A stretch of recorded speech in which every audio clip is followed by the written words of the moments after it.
Halo guys, bukan sekali dua kali, tapi banyak sekali pernah terjadi.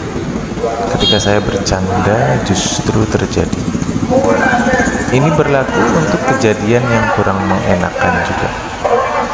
Karenanya, jika untuk yang tidak enak, langsung saya cancel. Saya bilang cancel ya. Untuk yang asyik-asyik, biarkan terjadi. Seperti contoh, suatu hari saya bikin status tentang SMS penipuan, yang di SMS itu saya baca katanya saya dapat THR 175 juta. Itu bisa saya jadikan candaan sebagai atensi. Saya atensi dengan THR 175 jutanya. Bercanda saja, dan setelah beberapa jam atau hari akan terjeda. Saya tidak tahu apa yang bakal terjadi ke depannya. Apakah akan mendapatkan senilai itu atau dapat hal lain? Sabodo ting, gak penting lagi. Yang penting saya mengatensikan ke hal-hal yang memberdayakan, yang menyenangkan. Kalau dapat, alhamdulillah toh, menyenangkan. Beberapa kali saya bercanda, dapat ini dan dapat itu. Lalu tak berapa lama kejadian loh. Asik kan? Lalu di saat berikutnya juga demikian, walaupun perwujudannya agak lama. Pernah suatu saat saya bercanda sambil lalu naik motor berboncengan dengan temanku. Dan temanku ini sebenarnya lagi mengincar sebidang tanah. Ketika melewati sebidang tanah itu, lalu saya nyeletuk. Sepertinya sertifikat tanah itu atas namaku loh. Saya bercanda sambil ngakak. Temanku jawab, ya lo silakan. Ternyata setahun kemudian tanah itu benar-benar jadi milikku. Namun 2 tahun kemudian temanku ini punya duit. Lalu dia meraihku dengan segala macam cara. Dan karena saya juga belum membutuhkan saat itu dan butuh uang juga, akhirnya saya menjualnya. Dia membelinya. Lalu dibikin rumah oleh dia di situ.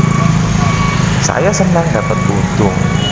Teman saya juga senang bisa bikin rumah di atas tanah yang dia incer sebelumnya. Walaupun akhirnya membayar lebih mahal. Di kesempatan lain, saya bicara bercanda bakal keliling beberapa kota di Indonesia pada teman akrabku. Gratis kata. Saya akan keliling gratis dibayarin dan pulang bawa uang gitu.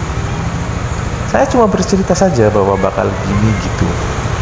Temanku ngakak, karena dia tahu saya nggak bakal bisa kemana-mana, terpenjara oleh usahaku. Karena saat itu usaha saya di Bijang Kusen itu yang nggak bisa kemana-mana, di situ saja.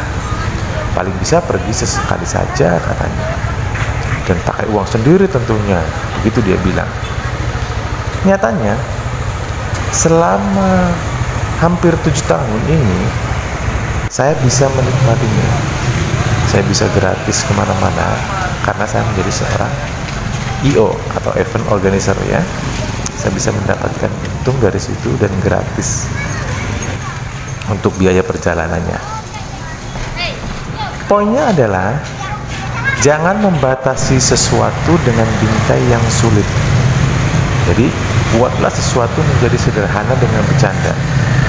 Ketika bercanda, pikiran sadar tidak reaktif, cenderung diem karena toh dia bercanda. Namun bagi pikiran bawah sadar, ia akan menganggapnya seolah-olah itu menjadi perintah yang harus dilakukan dan diwujudkan.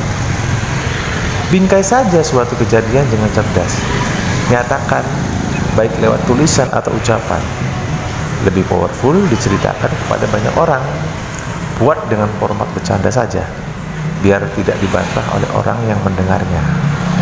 Jika terlanjur dibantah, cuekin aja, abaikan, ya toh. Kalau mau wujud, kita yang untung. Jangan malu memposting sesuatu yang ingin itu mewujud. Abaikan anggapan orang lain yang menganggap sinis. Justru itu yang menghimpun energi atensi.